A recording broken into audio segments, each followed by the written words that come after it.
Je veux investir dans la crypto-monnaie et j'ai 1000 euros à investir. Comment je peux faire? Si tu es débutant en crypto-monnaie et que tu as 1000 euros à investir dans cet écosystème, je vais te donner dans cette vidéo 4 principes qu'il faut suivre afin de pouvoir investir intelligemment.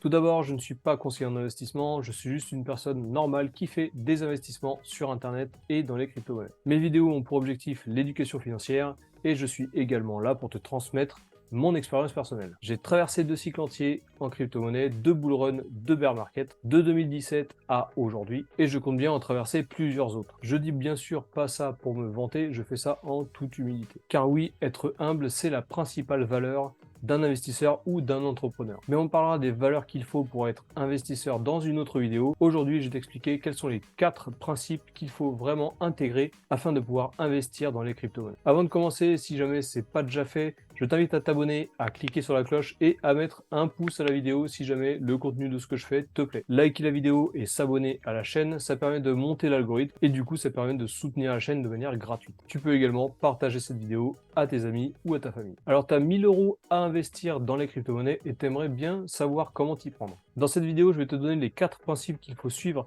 afin de pouvoir investir dans les crypto-monnaies intelligemment. Je ne vais pas te donner une liste de crypto-monnaies à acheter. Si jamais tu veux connaître les crypto-monnaies que moi j'achète, je t'invite à rejoindre le groupe Telegram. Il est dans la description de cette vidéo. Tu installes Telegram sur ton téléphone, tu as juste à cliquer sur le lien et ensuite tu rejoindras mon groupe. Dans ce groupe, j'y partage toute mon allocation, que ce soit en crypto-monnaie, en bourse, ou dans mes copy trading que je suis. Et une fois par mois, je fais un bilan, que ce soit en live sur YouTube ou directement sur mon groupe Telegram. Dans ces live bilans, je te montre tous les pourcentages d'allocation dans tous les différents business dans lesquels j'ai investi. Donc maintenant, on va parler des 4 principes qu'il faut suivre pour investir tes 1000 euros en crypto-monnaie.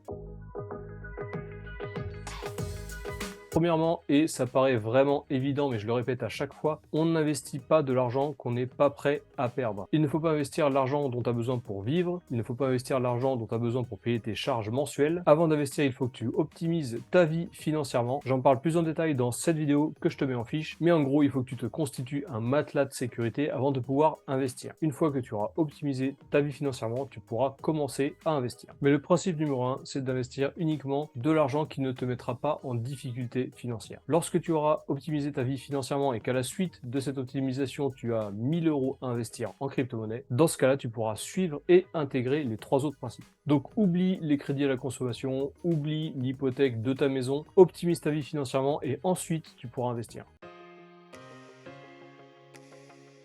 Le deuxième principe, et c'est le plus important, il s'agit d'apprendre. Alors je l'ai nommé se renseigner, tester et apprendre, puisque je suis persuadé que c'est en testant le marché qu'on peut apprendre le plus dans le monde des crypto-monnaies. On peut très bien observer cet écosystème de manière complètement en retrait, mais d'avoir un pied dedans, c'est selon moi la meilleure méthode pour pouvoir apprendre. Une fois qu'on a un pied dedans, on va faire des erreurs, on va faire des mauvais choix, on va se rendre compte de l'aspect psychologique de l'investissement et ce n'est pas en observant uniquement qu'on pourra se rendre compte de toutes ces choses-là. C'est pour ça que dans ce deuxième principe, j'ai rajouté tester, puisque même en rentrant avec 5 euros, 10 euros ou peut-être 50 euros, tu auras l'occasion de tester l'investissement en crypto-monnaie en gérant ce capital comme s'il était plus élevé. Et en plus de ça, tu apprends en toute sérénité puisque tu n'es pas exposé avec des gros montants. Si tu as 1000 euros à investir dans la crypto-monnaie, je te préconise clairement d'allouer un petit pourcentage de ces 1000 euros pour faire des tests. Ça peut être 1, 2, 3, voire 5% en fonction de ce que toi tu considères comme étant un risque acceptable. Sachant que dans tous les cas, ce ne sera pas de l'argent perdu puisque tu auras appris énormément de choses avec ce petit pourcentage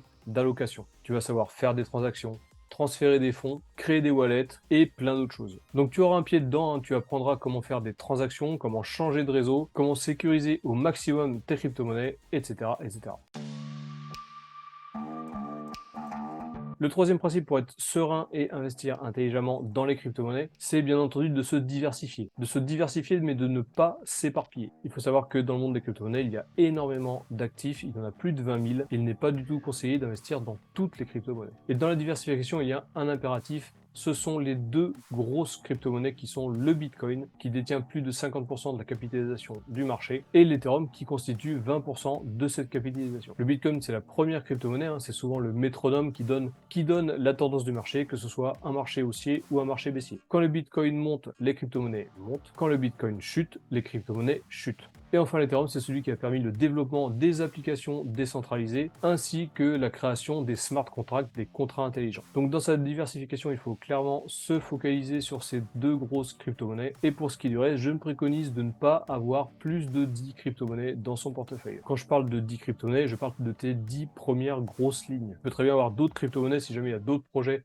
sur lesquels tu as envie de tenter un petit coup de poker ou quoi que ce soit, mais ces lignes-là dans ton portefeuille seront des toutes petites allocations. Avoir que 10 crypto-monnaies à gérer, ça veut dire qu'il faut suivre que 10 projets, ce qui engendre beaucoup moins de stress, beaucoup moins de recherche et beaucoup moins de mauvaises décisions. Je parle de tout ça dans cette vidéo qui t'explique comment moi je construis mon portefeuille pour le prochain bull run. Si jamais tu vois cette vidéo après le bull run de 2024-2025, dans ce cas-là, ce portefeuille ne sera pas applicable bien entendu.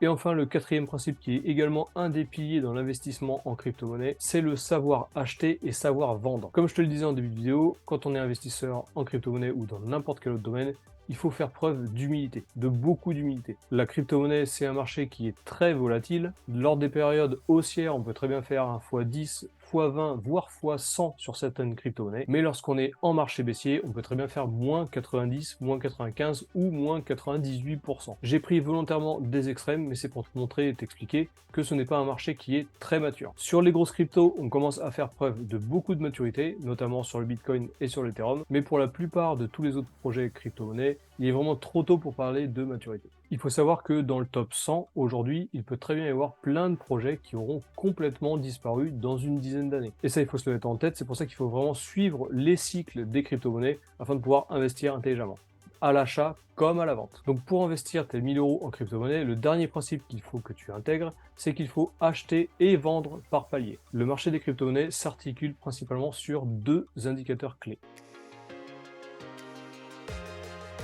Le premier indicateur, j'en parle beaucoup sur cette chaîne, c'est le halving du Bitcoin. Cet événement raréfie le Bitcoin et multiplie sa complexité de minage par deux. Lorsque cet événement arrive, historiquement 2 ans après, on arrive à peu près à un top, c'est-à-dire un plus haut du marché, un plus haut du Bitcoin et un plus haut de la plupart des crypto-monnaies. Et c'est à partir de là que moi, je commencerai à acheter des crypto-monnaies. Il ne faut pas investir 1000 euros directement, puisque si jamais tu mettais 1000 euros 2 ans après le halving et que le Bitcoin perd 95% de sa valeur, il va falloir que tu attendes le prochain cycle pour espérer avoir un Bitcoin qui remonte plus haut que le dernier point d'achat sur lequel tu es rentré. C'est pour ça qu'il faut rentrer en DCA, Dollar Cost Averaging.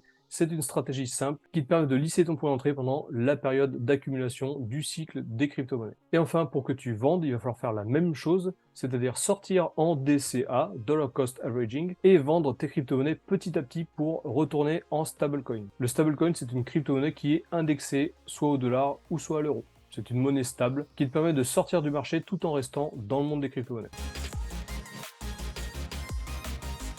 Et historiquement, il est intéressant de commencer à vendre 1 an après le halving. Alors pourquoi 1 an après le halving? Tout simplement parce qu'il s'agit du deuxième indicateur qui nous permet de savoir quand est-ce que le marché devient ultra spéculatif. Ainsi que le Bitcoin est composé de plusieurs phases et la dernière phase, il s'agit de la phase mania, qu'on appelle aussi la phase d'euphorie où tout le monde achète et le prix explose à la hausse. Historiquement, cette phase commence 1 an après le halving, c'est pour ça qu'il est intéressant de commencer à vendre 1 an après le halving. Le prochain halving aura lieu en avril 2024. Ça voudrait dire qu'il faudrait commencer à vendre ces crypto-monnaies à partir de avril 2025. Toute cette analyse est basée sur un historique, ce n'est pas vraiment ce qui va se passer. Personne ne peut prédire le marché et c'est pour ça qu'il faut faire preuve d'humilité lorsqu'on est investisseur. Mais historiquement, et tu trouveras beaucoup d'indicateurs qui le disent, si tu commences à vendre tes crypto-monnaies 1 an après le halving du Bitcoin et que tu étales ta vente sur une année, tu seras profitable et tu auras forcément pendant cette année de vente vendu le plus haut du marché. Donc voilà, maintenant tu as tous les principes de base qu'il te faut pour investir tes 1000 euros en crypto-monnaie. Sache qu'il faut toujours rentrer par palier, il ne faut pas mettre tes 1000 euros directement sur une crypto-monnaie. N'oublie pas d'optimiser ta vie financièrement avant d'investir. Teste le marché avec un tout petit peu de capital, que ce soit 1, 2 ou 3% de ton capital, pour apprendre à faire des transactions, apprendre à faire des erreurs, etc. etc.